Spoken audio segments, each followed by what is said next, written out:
Hello students, इस video lecture में हम कंटिन्यू करने जा रहे हैं ईएमआई और इसमें हम डिस्कस करेंगे induced EMF at the ends of the rotating conductor.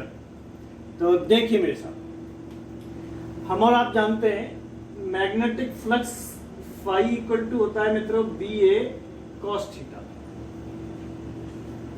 तो फैराडेज एक्सपेरिमेंट कहते हैं कि किसी कॉइल के एंड्स पे ईएमएफ इंड्यूस्ड होने के तीन फैक्टर्स हैं, मेनली तीन फैक्टर हैं। फर्स्ट वन इज अगर मैग्नेटिक फील्ड स्ट्रेंथ चेंज हो जहां पे कॉइल प्लेस्ड है तब ईएमएफ इंड्यूस होगा। अगर कॉइल का एरिया चेंज हो कहां पे मैग्नेटिक फील्ड के अंदर तब ईएमएफ इंड्यूस होगा। थर्ड वन इज जब कॉइल का ओरिएंटेशन चेंज हो रहा है मैग्नेटिक फील्ड के अंदर, मींस थीटा चेंज हो रहा है, उस कंडीशन में भी क्या होता है ईएमएफ इंड्यूस होता है।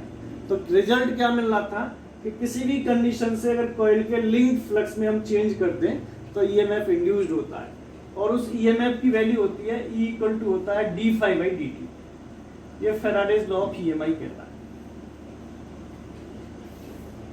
अभी हमने पिछले वीडियो में डिस्कस क्या किया था, एक मैंने एक वायर ले रखा था, कंडक्टिंग वायर, वो यूनिफॉर्म मैग्नेटिक फील्ड में b वेलोसिटी से लीनियरली मूव कर रहा है और इस वाले क्वेश्चन में कंडीशन क्या थी, B, L and V all three are mutually perpendicular to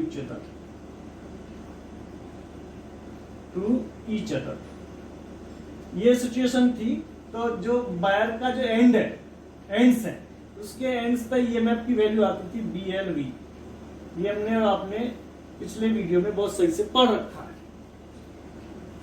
और ये बात क्लियर है। लेकिन आज का जो मेरा क्वेश्चन है induced EMF at the ends of the rotating conductor, तो इसे समझने का प्रयास करते हैं। देखिए, इसी से हम इसे लिंक करने का प्रयास करेंगे।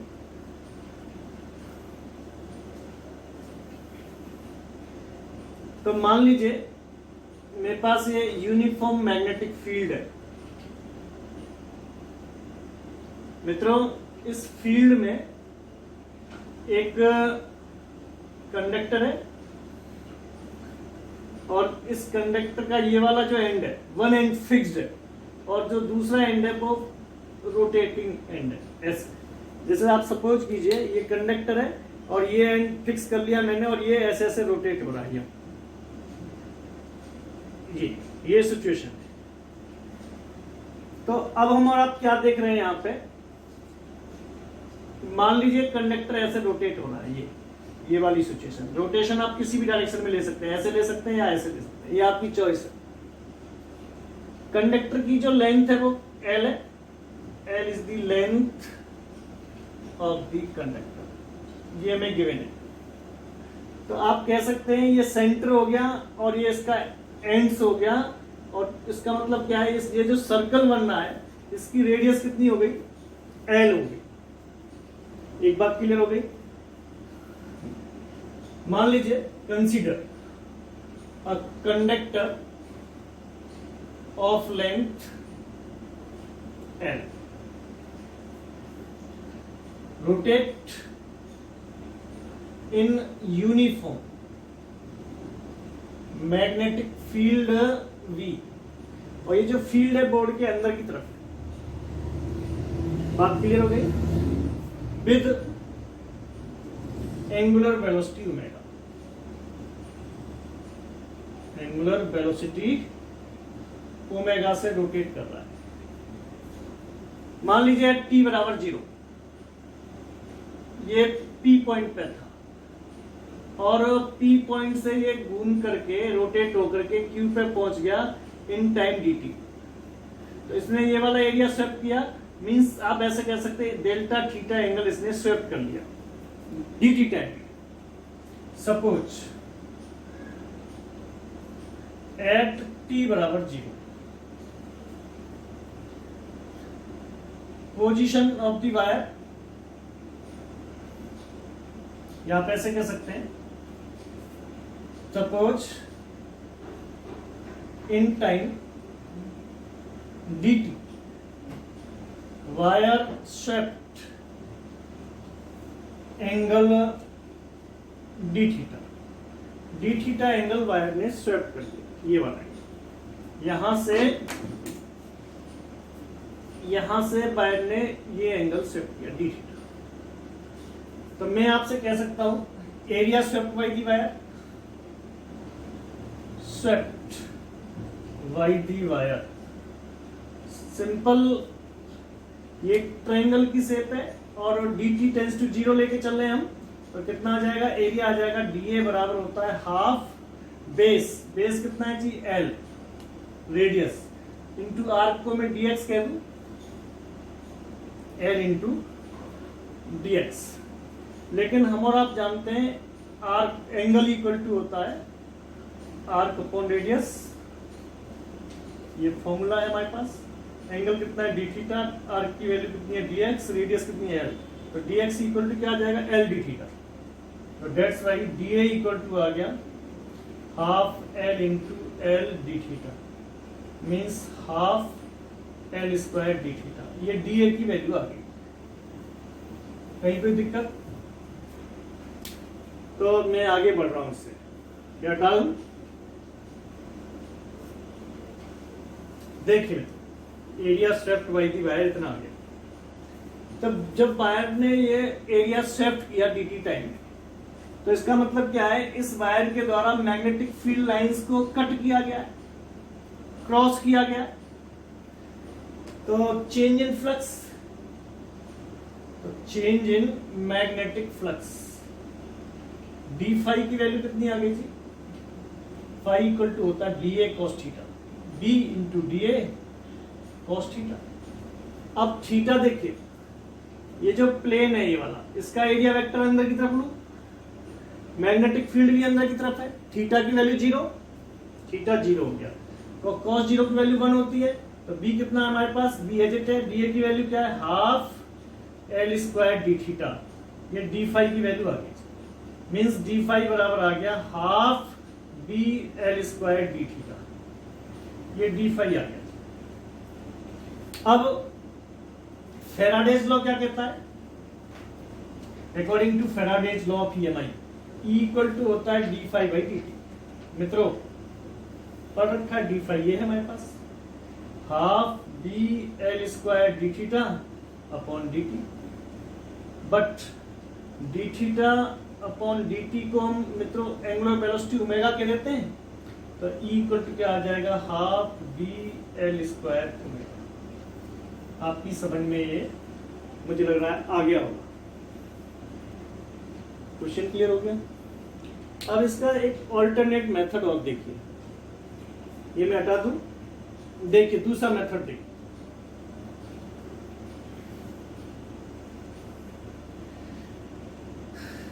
ये हम कह के चल रहे हैं, ये यूनिफॉर्म मैग्नेटिक फील्ड है ये वाला, और इसमें वायर का ये एंड है और ये दूसरा एंड है, ये रोटेट कर रहा है, ऐसे ऐसे रोटेट कर रहा है। तो इस एंड की जो वेलोसिटी वो क्या होगी, 0 होगी। जैसे जैसे मैं ऊपर की तरफ चलूंगा वेलोसिटी बढ़ती जाएगी, और ये जो हाई अपर एंड है इसकी वेलोसिटी सबसे ज्यादा होगी। वो कितनी मान लूं मैं, बी मान लूं या कुछ भी मान लीजिए आप, ओके। अब मान लीजिए मैंने एक छोटा सा इसमें एलिमेंट ले लिया ये, और इस एलिमेंट की सेंटर से जो लेंथ है वो x मान लेता हूं, मींस ये जो एलिमेंट है इसकी रेडियस कितनी हो गई, आप एक छोटा सा, आप कह सकते हैं छोटा सा कंडक्टर ले लिया और उसकी जो रेडियस है सेंटर से आप लेंथ या रेडियस जो भी कहें वो कितनी हो गई, x हो गई। ये बात क्लियर है। और ये dx है, कंडक्ट जो पार्ट ले लिया है मैंने, एलिमेंट्री पार्ट लिया, उसकी लेंथ कितनी है dx और उसकी रेडियस कितनी है x, और ये सपोज कीजिए b वेलोसिटी से मूव कर रहा है ऐसे, तो वो कंडीशन आ गई b वेक्टर b l इसकी वैल्यू कितनी है dx और b, all three are perpendicular to each other. तो मैं आप कहूं EMF induced at the element, EMF induced at the ends of the element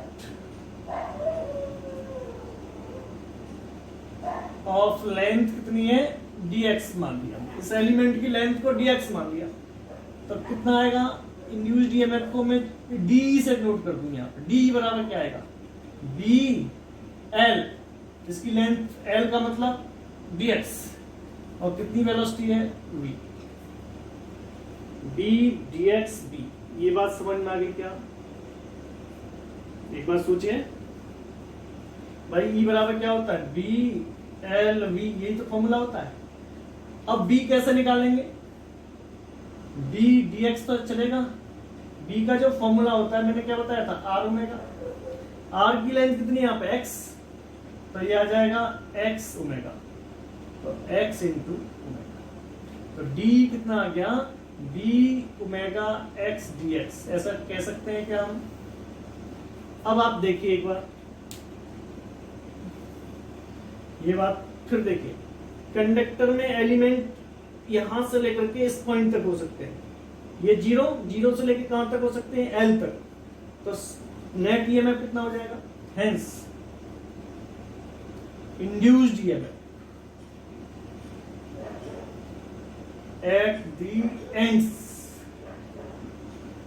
of the wire, इसे इंटीग्रेट करेंगे, ई आ जाएगा integration 0 to L b omega x dx, तो कर सकते हैं इसे, b कांस्टेंट है, ओमेगा कांस्टेंट है, x का इंटीग्रेशन कितना हो जाएगा, x square by 2 0 to L, और आफ्टर सॉल्विंग b ओमेगा, और ये आ जाएगा हाफ आ गया L स्क्वायर, तो आंसर क्लियर हुआ। तो E बराबर क्या आ गया, half b L square omega. एक और चीज देखिए यहाँ पे, जैसे मैं ओमेगा बराबर क्या आ जाएगा यहाँ पे, ओमेगा इक्वल टू होता है, या आप कह सकते हैं बी इक्वल टू होता है आर ओमेगा, एल ओमेगा होता है, तो ओमेगा की वैल्यू आ गई यहाँ से बी अपॉन एल लिखूं, तो इंड्यूस्ड ईएमएफ कितना आ जाएगा, हाफ बी एल वी, ये भी एक रिलेशन आ जाएगा। मेरे ख्याल से आपकी समझ में आ गया होगा। तो ये था induced EMF at the ends of the rotating conductor. इस पे एक न्यूमेरिकल लेते हैं मित्रों, देख, हाँ तो एक क्वेश्चन लेके चल रहे हैं इस टॉपिक पे। तो देखिए, ये एनसीईआरटी का एग्जांपल है, a wheel of 10 metallic spokes, each 0.5 meter long, is rotate with speed 120 revolution per minute in a plane normal to the earth magnetic field. At the place if the magnetic field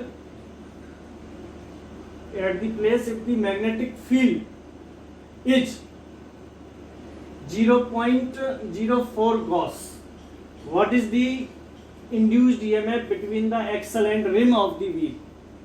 तो देखिए मित्रों, ये हमें wheel दे रखा है और इसमें 10 metallic spokes हैं, 1 2 3 4 5 6 7 8 9 10। ये एक्सल हो गया, दिस इज द एक्सल, और ये रिम हो गई। रिम और एक्सल के बीच में इंड्यूस्ड ईएमएफ पूछा है। तो आप इसमें देखिए, ये जितनी भी स्पोक्स हैं, रिम अपने आप में पॉइंट मान के चलेंगे, तो ये जो जितनी भी स्पोक्स है सारी की सारी दो पॉइंट्स के बीच में कनेक्टेड है। That's why all spokes are in parallel. इसका मीनिंग क्या हुआ, all spokes are in parallel. ये पॉइंट नोट करने वाला है, क्योंकि ये कंडक्टिंग है ये, और इसके बीच में जितनी भी स्पोक्स हैं ये पैरेलल में आती। तो मैग्नेटिक फील्ड मान लीजिए अंदर की तरफ है, normal to the plane of the loop, ऐसा कहा है इसने। तो थीटा की वैल्यू 0 होगी। अब ये वायर जो है रोटेट हो रहा है मैग्नेटिक फील्ड में। तो अभी जो हमने टॉपिक डिस्कस किया था, तो ई कितना आता था, half B L square omega, ये फॉर्मूला इसमें लग जाए। तो देखिए बी की वैल्यू हमें रखी है 0.4 गॉस। गॉस का मतलब हो गया 0.4 into 10⁻⁻4 tesla. 1 gauss equal to 10⁻⁻4 tesla. ये गॉस जो है सीजीएस यूनिट होती है मैग्नेटिक फील्ड। लेंथ दे रखी है 0.5 metre. Rotate with 120 revolution per minute, means frequency आ गई 120/60 मीन्स 2 रिवॉल्यूशन पर सेकेंड आ गई, ये फ्रीक्वेंसी आ गई। तो ओमेगा बराबर क्या होता है 2 पाई न्यू। तो यहाँ पे ई की वैल्यू क्या आ जाएगी, half B L square into 2 pi nu. Value डाल दीजिए, हाफ है इट, बी का मतलब 0.4 into 10⁻⁻4, L means 0.5 into 0.5, 2 pi का मतलब हो गया 3.14 और न्यू मीन्स 2। 2 से 2 कैंसिल, सॉल्व कर लो इसे। 5 25 दूनी 50, तो ये हो गया 50 का मतलब हो गया 0.5 इंटू 3 इंटू 4, सॉल्व होकर के आएगा ये, तो ये याद है आंसर 6.28 इंटू 10⁻⁵ वोल्ट। इस तरह से ये आंसर आएगा।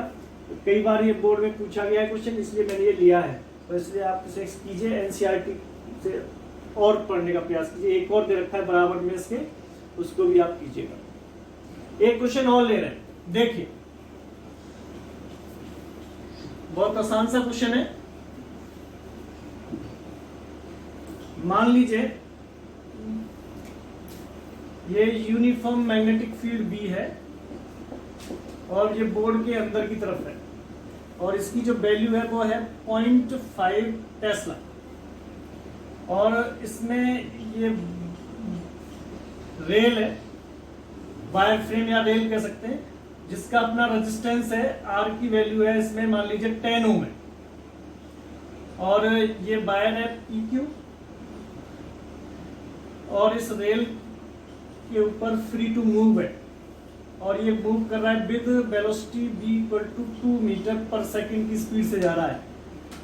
और इस वायर की जो लेंथ है वो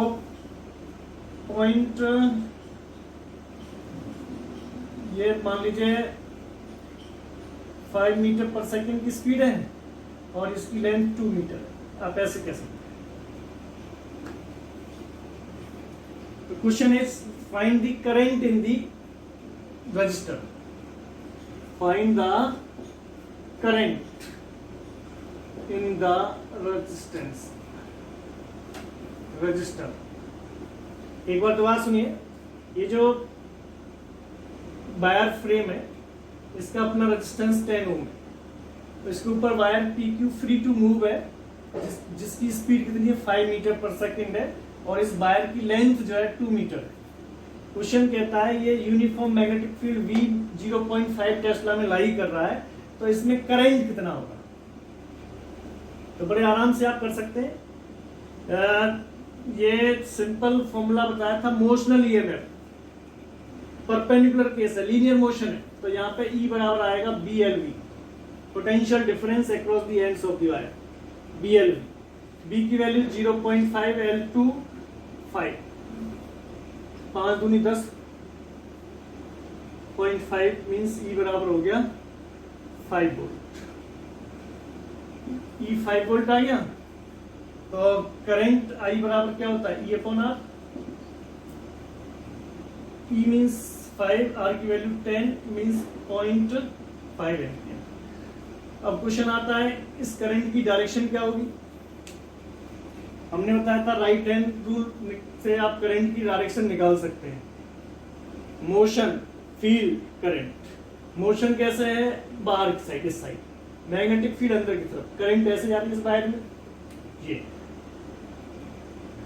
ऐसे करंट आएगा। ओके, तो ये छोटे छोटे 2 क्वेश्चन किए हमने, और आप इस एनसीईआरटी के जितने भी क्वेश्चन हैं वो करने का प्रयास कीजिए। हो सकता है आपकी समझ में चैप्टर आ जाए। Thank you.